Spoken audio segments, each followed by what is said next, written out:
TB ఆసుపత్రిలో ఎన్నో ఏళ్లుగా పనిచేసిన మమ్మల్ని స్థానిక ఆసుపత్రుల్లోనే ఉంచాలి అని దూరం పంపించవద్దు అని టీబీ ఆసుపత్రి సిబ్బంది కోరారు.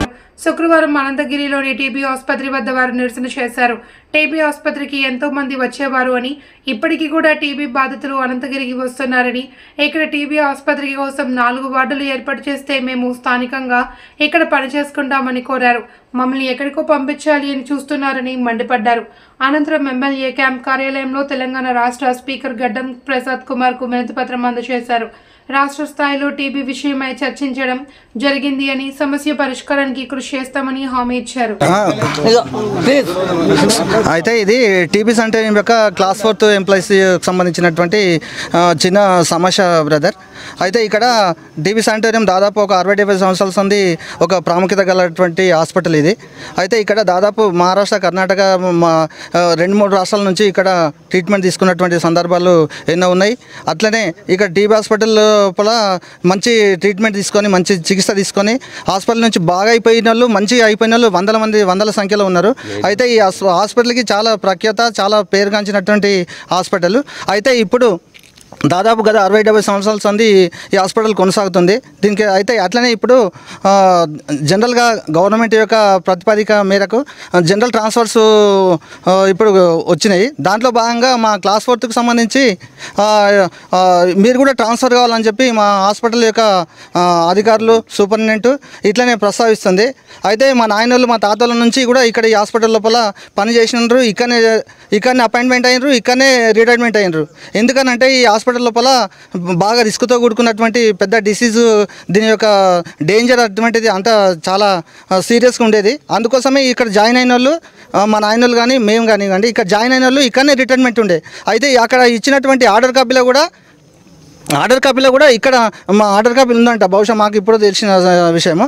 ఇక్కడనే రిటైర్మెంట్ కావాలి, ఇక్కడ అపాయింట్ అయిన వాళ్ళు ఇక్కడనే రిటైర్మెంట్ అవుతారు అనేది. ఇప్పుడు మాకు ఆప్షన్ లేకుండా కూడా ఇప్పుడు మా ముందున్నటువంటి సమస్య ఏంటంటే, ఇప్పుడు జనరల్ ట్రాన్స్ఫర్లో కూడా క్లాస్ 4లకు ట్రాన్స్ఫర్ లేదు. బట్ ఏంటంటే మాకు ఆప్షన్ కూడా లేదు. మీరు ట్రాన్స్ఫర్ పెట్టుకోండి, మీకు ఇచ్చినటువంటి ఆప్షన్ ఫామ్లో మీరు ఫామ్ ఆప్షన్ లోపల మీరు క్లోజ్ చేయండి, హాస్పిటల్ మూసివేయబడింది అని రాయండి అని చెప్తున్నారు ఆప్షన్లో. అది ఎందుకంటే మా చేతితోనే మేమే రాపించుకొని ఆ గవర్నమెంట్ దృష్టికి తీసుకుపోవాలని చెప్పి మేడము పెద్ద ప్లాన్ చేస్తుంది, పన్నాగం అందుతుంది.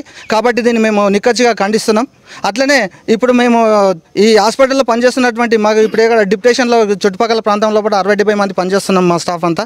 అట్లనే అందరూ ఒక యూనిట్గా వచ్చి ఇప్పుడు ఏంటంటే మా క్లాస్ 4లకు ట్రాన్స్ఫర్స్ లేవు. అట్లనే ఒకవేళ భవిష్యత్తు లోపల ట్రాన్స్ఫర్స్ వస్తే దాని ప్రకారం జీవో వస్తే ఆ జీవో ప్రకారం మేము కూడా అనుకూలంగా స్పందించి మేము అప్రోచ్ అవుతాము. అయితే అట్లనే రేపు ఇట్లాంటి సమస్య మీద కూడా ఏమన్నా మేడం వాళ్ళు అయితే ఏమన్నా ఉద్దేశం ఏంటంటే, మేడం వాళ్ళకి మమ్మల్ని డిస్టర్బ్ చేసి ఎక్కడో ఒక దూరం తీసేసి ఆమె హైదరాబాదు ట్రాన్స్ఫర్ పెట్టుకొని ఆమె హాయిగా పోవాలని చూస్తుంది, మమ్మల్ని నాశనం చేయడానికే ప్రయత్నం చేస్తుంది. ఈ విషయాన్ని మేము ఖండిస్తున్నాం క్లాస్ 4 ఎంప్లాయీస్గా. ఈ విషయంలో కూడా మేము కూడా రేపు భవిష్యత్ లోపల ఇప్పుడు మన వికారాబాద్ లోకల్ శాసనసభ్యులు ప్రసాద్ గారిని కూడా ఈ విషయాన్ని ఆయన దృష్టికి తీసుకెళ్ళి ఈ విషయం ఒక మెమోరాండం కూడా రేపు ఇస్తాము. అట్లనే ఈ యొక్క క్లాస్ 4ని అంటే ట్రాన్స్ఫర్ లోపల మాకు ఒక ఆప్షన్ వస్తే ఆప్షన్ ప్రకారము మూవ్ అయ్యి మేము సహకరిస్తాము. ఇప్పుడైతే మేమైతే ఒక యూనిట్ ఉండి ఏ విషయంలో వచ్చినా, ఏ సమస్య ఉన్నా కానీ కూడా మేము నిక్కచ్చిగా మేడంతో కానీ లేకపోతే హాస్పిటల్ మేనేజ్మెంట్తో కూడా మాట్లాడి ఈ విషయాన్ని ఖండిస్తున్నామని చెప్పి మీకు తెలియజేస్తున్నాము. నేను రవికుమార్, ఇద్దరు 26 మెంబర్స్ ప్రజెంట్గా మా దగ్గర అడ్మిషన్ డైలీ 10 to 15 మెంబర్స్ వచ్చి ఓపీ చూపించుకొని పోతుండ్రి. కొంతమందికి టీబీ వస్తే పాజిటివ్ వస్తే రిఫర్ రాస్తుంటే అడ్మిషన్ అవుతుండ్రి. మేడం ఏమంది ఈరోజు ఏమంటుందంటే, ఆ లాస్ట్ టైంలో ఒక్క పేషెంట్ కూడా లేరు, అందుకే హాస్పిటల్ తీసేసిన అవుతుంది. 26 మెంబర్స్ ఉండరు, ఆ రిజిస్టర్స్ కూడా ఉన్నాయి, అన్నీ మాయం చేసిండ్రు. 26 మంది పేషెంట్లు ఉంటే ఇట్లా ఎందుకు మేడం మేము ఓపీ రాయద్దు అంటున్నా అంటే, మమ్మల్ని ఇద్దరికి ఓపీ రాసుడు అవసరం లేదని చెప్పింది. ఇంకొకటి, మేడం ఒక్కరోజు ఇట్లా ఓపీలోకి వచ్చి కూర్చున్న జ్ఞాపకాలు ఇంతమందిని కూడా మీరు అడగండి కావాలంటే. ఒక్కరోజు ఇట్లా రాలేదు. ఒకరోజు 3 3:30 అయింది, ఒక డాక్టర్ రాలేడు, ఒక పేషెంట్ చచ్చిపోయింది, కర్ణాటక పేషెంట్. ఆ కట్ట మీద వండబెట్టినాము. ఇదే నాగసముద్ర కేరి అరవింద్ డాక్టరా, అవినాష్ డాక్టర్, అరవింద్ డాక్టర్ వచ్చి ఆయన సిజరింగ్ లేడీస్ చేసి అంత చేసిన తర్వాత 4 గంటలకు రిఫర్ రాసి ఇదే కర్ణాటక మేము రిఫర్ చేసినాము. అది షిండే సార్ ఉండే. షిండే సార్కి ఫోన్ చేస్తే నాగసముద్ర కేరి డాక్టర్ని పిలుస్తామని చెప్పారు. మొత్తం జూట. అసలు టీబీ హాస్పిటల్ ట్రాన్స్ఫర్స్ లేవు సార్. ఒక్కటి బాగా ఆలోచన చేయండి. ఇది మొత్తం మేము కలవలేము దాంట్లో. ఎలా వైద్య విధాన పరిస్థితి దాంట్లో లేము మేము. మాది సపరేట్ ఉంది. ఇది నిజాం నవాబులు కట్టించిన హాస్పిటల్. దీన్ని తీసే అవసరం ఎవరు లేరు. ఇంతకుముందు చంద్రబాబు నాయుడు కూడా డిక్లైన్ చేసిండు ఇది అమ్ముకోవాలని, టూరిజంకి అమ్ముకోవాలని. అప్పుడు కూడా మా వాళ్ళు అడ్డుపడ్డారు. ఇది 95లో నేనే జాబ్ ఎక్కిన. అంటే మా నాయన జాబ్ నేను ఇంటర్ చేసిన 95లో ఎక్కిన. అప్పుడు 500 మంది పేషెంట్లు ఉంటుండ్రి. మేడంకు టీబీ గురించి అసలు అవగాహన తెలియదు. ఆమె వస్తుంది, వారంకి ఒక రోజు వస్తుంది, సంతకాలు పెడుతుంది, వెళ్ళిపోతుంది. కొల్లా చెప్తున్నాం ఎవరనే మనం టీబీ గురించి అవగాహన తెలియదు. ఒక పేషెంట్ని ఇట్లా పట్టి చూసుకోవాలా. కోవిడ్ పేషెంట్ అని మేము చూసినాం, మేము పట్టుకున్నాం. మాకు ఇద్దరికి పాజిటివ్ వచ్చింది. ఇదే ప్రేమ్ రిల్వర్గా ప్రేమ్ని పిలుచుకున్నాం. మమ్మల్ని ఇద్దరిని ఇదే సిండే సార్ మిమ్మల్ని చెట్టు కింద కూర్చొని డ్యూటీకి రాకుండా అని చెప్పి మేము మస్తు బాధపడ్డాం, చచ్చిపోతామని. ఆ చెట్ల కింద కూర్చొని 15 రోజులు ఇంటికి వాళ్ళ ఇంటికి పోతే భార్య పిల్లలు ఉంటారు అని చెప్పి ఇప్పటికీ కూడా టీబీ పేషెంట్ నువ్వు కనీసం కెరేలి కర్ణాటక బస్సులో దిగుతారు, కెరేలి కాడ దిగుతారు. వాళ్ళు ఎట్టి లేని పరిస్థితి. కర్ణాటక వెళ్ళి వస్తారు, మహారాష్ట్రకి వెళ్ళి, నాందేడ్కి వెళ్ళి ఒక పిల్ల చచ్చిపోతే మేమిద్దరం వేసి పంపించినాం. అటువంటి ఇప్పటికి కూడా వస్తున్నారు రోజు. ఇప్పుడు మాలేళ్ళు ఉంటారు, కిషోర్ వీళ్ళందరూ ఉంటారు, చూస్తారు. ఇప్పటికి కూడా రోజు వస్తారు. మెడికల్ కాలేజ్ ఉన్నా కూడా ఒక పేషెంట్ వచ్చిండు మొన్న రీసెంట్గా, దౌలతాబాద్కి వెళ్ళి వచ్చిండ్రు. వాళ్ళు ఏమంటారు, టీబీ కనీసం ట్రీట్మెంట్ లేకుండా మన మేము చెట్టు కింద వండుకుంటామంటారు. చెట్టు కింద వండుకునికే కూడా మీరు ఛాన్స్ ఇస్తలేరు. మాకు ఆప్షన్స్ ఉన్నాయి. క్లాస్ 4 ఎంప్లాయీస్కు ఒక 4-5 ఆప్షన్స్ ఉన్నాయి. ఆ ఆప్షన్స్ ఫామే లేదు. ఈ హాస్పిటల్ వద్దు అని మాత్రం సంతకం చేసుకోవాలంటే మేము ఎందుకు తీసుకుంటాం? అందుకే ఒక విషయం గుర్తుపెట్టుకోండి. మేము గౌరవనీయులు శాసనసభ్యులు స్పీకర్ సార్ ఆధ్వర్యం లోపల పెద్ద మెమోరాండం భారీ ఎత్తున ఇస్తాము. పానాలు పోయినా పర్వాలేదు, మా హాస్పిటల్ పోకుండా మాత్రం మేము చూస్తాం. ఇది ఒకటి మనం చేస్తాం. 2 అపాయింట్మెంట్ అయినా అప్పటి నుంచి టీబీ పేషెంట్లకు సేవ చేస్తున్నాము. ఓకే. అయితే ఆర్ఎన్టీసీపీ అని 2014లో 2004లోనేమో ఆర్ఎన్టీసీపీ అని కొత్తగా వచ్చింది. అప్పటి నుంచి పేషెంట్లను అడ్మిట్ చేసి తక్కువ చేసారు.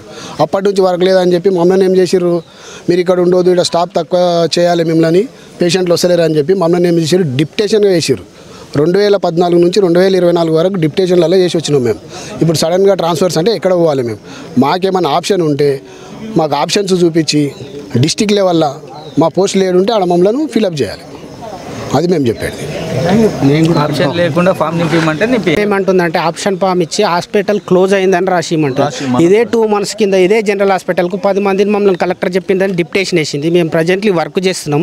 ఇక్కడ VRAలు వచ్చారు, 40 మంది మెడికల్ కాలేజీలో పనిచేస్తారు. మేడం ఏం రాసింది ఇప్పుడు అంటే 80 మంది కూర్చొని జీతాలు తింటుర్రు అని రాసి. మేము కూర్చొని తింటలే. ఇప్పుడు కావాలంటే మీరు ఎంక్వైరీ చేయండి. మేము వికారాబాద్ హాస్పిటల్లో 16 మంది వర్క్ చేస్తారు. ఇదే మెడికల్ కాలేజీలో 44 మంది పనిచేస్తారు. ఉన్న 80 మందిలో ఆమె 80 మంది ఉట్టి కూర్చొనే తింటున్నారు అని రాసి. మాకు ఆప్షన్లు ఇస్తే ఏడికైనా వెళ్ళిపోతాం. కలెక్టర్ సంధించి డిస్టిక్లో ఎక్కడ డిప్టేషన్ లేసి వెళ్ళిపోనికే మేము సహకరిస్తాం. కాకపోతే లేదే మేమే హాస్పిటల్ క్లోజ్ అయిందని ఎందుకు రాయాలి? మమ్మల్ని హాస్పిటల్ క్లోజ్ అయిందని రాయమంటుంది మేడం ఫామ్ ఇచ్చి. మేమేమంటున్నాం, మేము రాయమట్లా, మేము ప్రజెంట్లీ ఏడ వర్క్ చేస్తున్నామో అదే రాస్తామని చెప్తున్నాం. అట్లా రాయొద్దు, అట్లా ఎందుకు రాస్తారు? జీతాలు మేము ఇస్తున్నాం కదా మీకు అని అంటుంది. ఆమె ఇచ్చినప్పుడు మమ్మల్ని డిప్టేషన్ ఎందుకు పంపించింది? మేము ప్రజెంట్ డిప్టేషన్లోనే ఉన్నాం. మేము ఇప్పుడు ఈరోజు అందరినీ రమ్మని మాకు ఆఫీస్ నుంచి ఫోన్ చేసినందుకే మేము ఇక్కడికి వచ్చినాం. లేకుంటే మా డ్యూటీలలో మేము ఉంటుంటాం, ఎక్కడోళ్ళు అక్కడ ఉంటుర్రు. ఈరోజు రమ్మన్నందుకు వచ్చినాం ఇక్కడికి. ఇప్పుడు ఇవో వచ్చింది, అందులో క్లియర్గా ఏం మెన్షన్ చేసిండ్రంటే TB sanatorium Ananthagiri has been handed over to DME. They have to modify the building and hand it over to Principal Vikarabad Government Medical College. దాని ప్రకారంగా మేము మొత్తము మా బిల్డింగ్ ప్రిన్సిపల్ గారికి ఇచ్చేసినాము, except for 3 to 4 rooms, because I have 182 staff under my control belonging to different categories, and they have to be adjusted in these 3 rooms which we are using. Remaining all the wards have been closed inpatient and outpatient services have been closed since last April, as we have received a GO from government telling that the building has been handed over to DME control and it has to be given for medical college purpose. After that, slowly we are trying to round off the works. As per then Director of Health instruction, we were instructed to continue in this place till further instructions, and we are following that. In spite of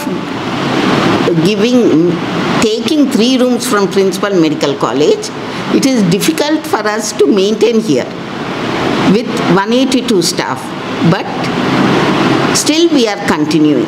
And the only work which is being done here is administration work. The hospital which was existing previously, hospital services to patients have been closed. As per the DME instructions, then DME, Dr. Ramesh Reddy Garu's instructions, OP and IP services have been closed. No inpatients are there.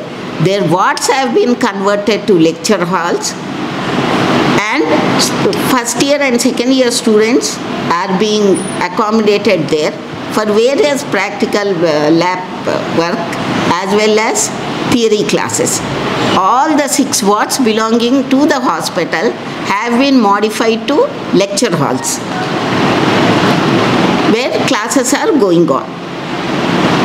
And the other rooms of TB Sanatorium Anantagiri has also been taken over by principal for opening of various departments under medical college authorities.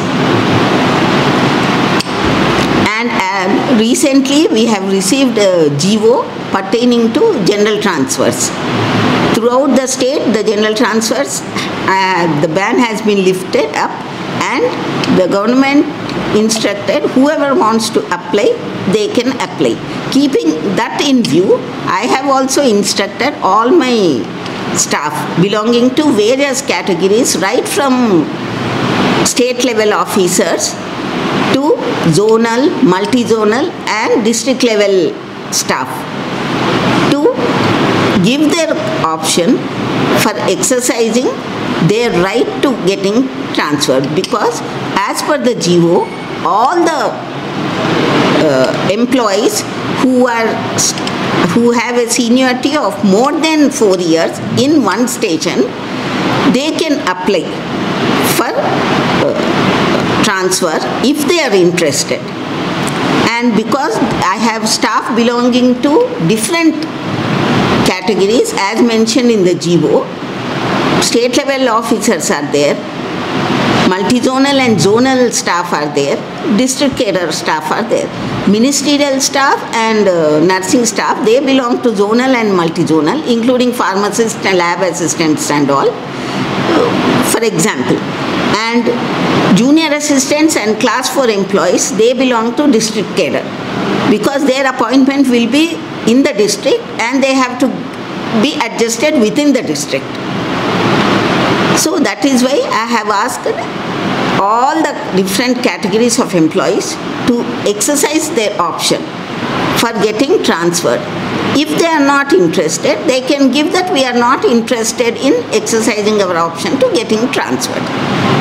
The same thing will be submitted to the concerned higher authorities who have been appointed to conduct these transfers peacefully by the government. That's all. అట్లా కూడా చూపిస్తాడు. ఇప్పుడు కొత్తగా అయిన ఈ transfer general ట్రాన్స్ఫర్లలో already ఇద్దరు senior assistant appointment ఇచ్చారు. ఇద్దరు డాక్టర్లు కూడా ఇచ్చారు అనంతగిరి. మనల్ని ఎందుకు నిలబడుతున్నాము? ఈ రోజు కౌన్సిలింగ్ లోనే 40 మంది హాస్పిటల్ వేకెన్సీ చూపిస్తున్నారు. అందరు సీనియర్ అసిస్టెంట్లు చూపిస్తున్నారు. రోజు అయితే అప్పుడు 30 మంది పేషెంట్లు 30 మంది పేషెంట్లని మేము బయటికి వెళ్ళి రోజు 10 మంది రోజు వస్తుంది సార్. పేషెంట్లు మొత్తం రోజు వస్తుండ్రు, రోజు అడిగిపోతారు మేడం, రోజు పేషెంట్లు అడిగిపోతారు సార్. అక్కడికి పేషెంట్లు రోజు వస్తారు సార్, పేషెంట్లు రోజు వస్తారు. అవును సార్, ఎందుకంటే సార్ ఏడుస్తున్నారు సార్, చాలా ఏడుస్తూ మాట్లాడుతున్నారు.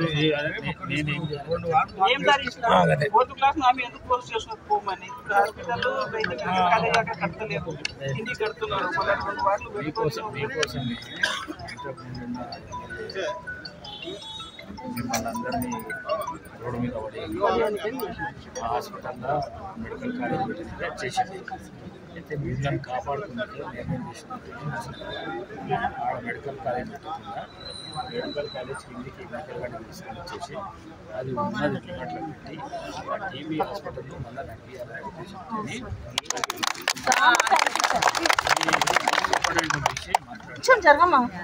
ఉద్దేశంతో మాట్లాడారనా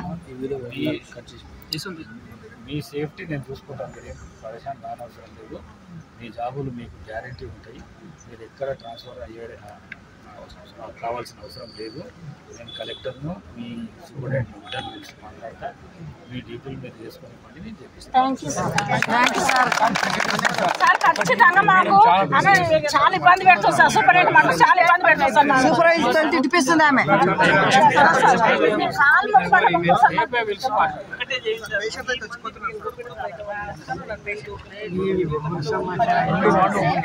రెండు వార్డులు ఓపెన్ చేసినా పర్వాలేదు సార్. లంచాలు తింటున్నాం, లోపల లంచాలు తింటున్నాం, మందిని పెట్టుకుంటున్నది.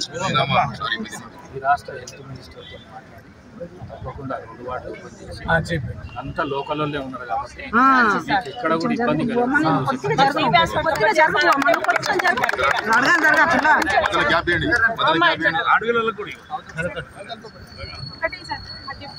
కొంతమంది స్టాఫ్ ని పంపించినా కానీ పని తీసుకొని లేదు అందరు కూర్చొని తింటున్నారు.